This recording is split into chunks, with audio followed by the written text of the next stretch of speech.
तो दोस्तों आज की इस वीडियो आपके लिए बहुत ही महत्वपूर्ण हो सकता है और बहुत ही खास हो सकता है। तो हम इस वीडियो में बात करेंगे कि आखिर हम लोग किसी भी पेनी स्टॉक को सेलेक्ट कैसे करते हैं और कैसे समझेंगे कि ये पेनी स्टॉक आगे जाके हमें मल्टी बैगर्स रिटर्न निकाल के दे सकता।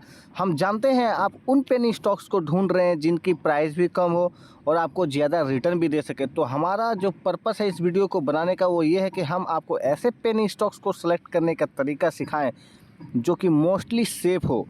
तो यहाँ पर हम उन पेनी स्टॉक्स को मानेंगे, उस स्टॉक को पेनी स्टॉक मानेंगे जिनकी प्राइस 100 रुपये से कम हो। आप देखो जनरली लोग प्राइस के क्राइटेरिया के अकॉर्डिंग किसी भी स्टॉक्स को पेनी स्टॉक बोलते हैं, लेकिन ये बिल्कुल ही गलत है। हमारे अकॉर्डिंग से जो है सिर्फ उस स्टॉक को का प्राइस कम होने से, किसी भी स्टॉक्स का प्राइस कम होने से वो पेनी स्टॉक कुछ नहीं होता है, वो पेनी स्टॉक नहीं होता। उसके साथ ही उसके मार्केट कैपिटलाइजेशन भी कम होनी चाहिए, क्योंकि ये कंपनी बड़ी है या फिर छोटी है उसकी प्राइस पर नहीं बल्कि उसके मार्केट कैपिटलाइजेशन पे डिपेंड करता है दोस्तों। तो ये है पूरा वीडियो की कहानी। चलिए वीडियो को स्टार्ट करते हैं, लेकिन उससे पहले अगर आपने हमारे चैनल को लाइक सब्सक्राइब शेयर नहीं किए तो फटाफट कर दीजिए और साथ ही साथ बेल आइकन को भी दबा दीजिए। चलिए वीडियो को स्टार्ट करते हैं। तो दोस्तों आपको सबसे पहले स्क्रीनर.in पे आना है। उसके बाद यहाँ पे आप देख सकते हैं नीचे स्क्रीन है। नीचे स्क्रीन में आने के बाद स्क्रीन पे आप जैसे टच करेंगे तो आपको आएगा create new screen. Create new screen पे आने के बाद आपको देखिए रिजल्ट का क्वेरी आएगा। रिजल्ट का क्वेरी में आपको सबसे पहले देखिए यहाँ पर क्या करना है। तो सबसे पहले आपको वहाँ पर क्वेरी में लिखना है करेंट प्राइस कितना होना चाहिए, 100 रुपये से कम होना चाहिए जैसे बताया। उसके बाद एंड लगाना है। एंड लगाइएगा तो ही दूसरा आपको जो है फ़िल्टर देगा लगाने के लिए। अगर जब तक आप एंड नहीं लगाएंगे तब तक दूसरा फ़िल्टर नहीं मिलेगा आपको लगाने के लिए।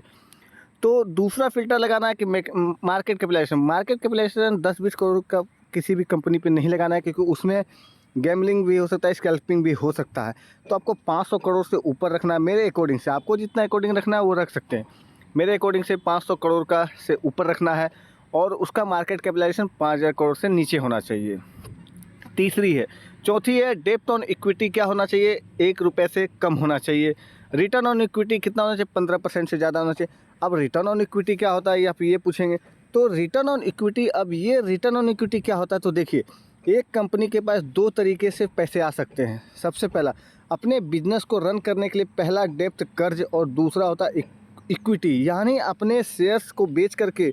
तो शेयर्स बेचकर कंपनी के पास जो पैसा आया है उस पैसे को हम कहते हैं रिटर्न ऑन इक्विटी। अब रिटर्न ऑन इक्विटी 15% से कम होना चाहिए। एंड पाँचवीं है देखिए रिटर्न ऑन कैपिटल एम्प्लॉयड, वो भी 15% से होता है। लेकिन इतने में ही सिर्फ आपको फिल्टर इतना लगाने के बाद भी आपको नहीं कह सकते हैं कि इसके बेसिस पे नहीं कर सकते हम लोग कि डिसाइड नहीं कर सकते हैं कि ये स्टॉक अच्छा है या बुरा। तो हमें और भी कुछ फ़िल्टर लगाने होंगे यहाँ पे। तो देखिए सातवां जो फ़िल्टर है वो है promoters holding. Promoters holding penny stock में 40% से ज़्यादा होना चाहिए।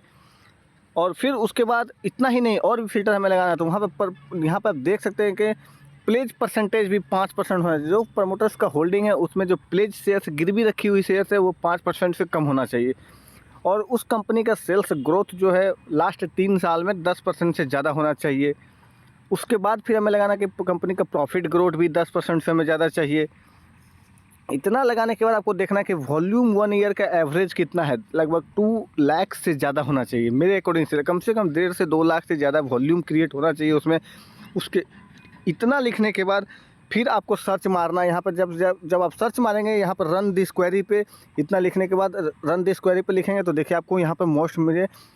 क्योंकि मार्केट में आज का हज़ारों कंपनी है, आप कैसे सेलेक्ट करेंगे कि कौन सी कंपनी बेस्ट है, कौन सी कंपनी अच्छी है, कौन सी कंपनी ख़राब है, क्या ये पेनी स्टॉक अच्छा है कि नहीं है।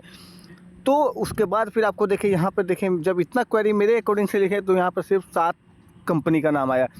दिग्विजय सीमेंट, फिक्लाउड, नोवा, इरिस, असीमा, तिरुपति फॉर्ज और BCL इंडस्ट्रीज़। अब यहाँ पर देखेंगे अगर इसका मार्केट कैप तो देख सकते हैं 1339 करोड़, 4631 करोड़, 642 करोड़, 544 करोड़, 690 करोड़, 564 करोड़ और 1664 करोड़ रुपए है। मतलब जो मैंने अपना लगाया था क्या मार्केट कैपिटलाइजेशन की 500 करोड़ से ज़्यादा होना चाहिए और 5000 से कम होना चाहिए, तो उसी के अकॉर्डिंग से इसमें आया है दोस्तों। तो ये पूरे फ़िल्टर लगाना है आपको। और अगर ये फ़िल्टर नहीं लगा पा रहे हैं, जैसे हम इसमें पूरा क्या किए हैं कि लगा के आपको दिखा रहे हैं, तो अगर नहीं लगा पा रहे हैं तो आप हमें कमेंट करके बताइए कि आप हमें एक वर्ड स्टेप बाय स्टेप दिखाइए तो हम आपको अगला वीडियो में पूरा स्टेप बाय स्टेप दिखाएंगे। तो इसके लिए कमेंट जरूर कीजिएगा दोस्तों। मेरे अकॉर्डिंग से आपको इतना फ़िल्टर लगाना बहुत ही मस्ट है, क्योंकि इसके आगे भी आप कुछ फ़िल्टर लगाना चाहते हैं तो लगा सकते हैं दोस्तों।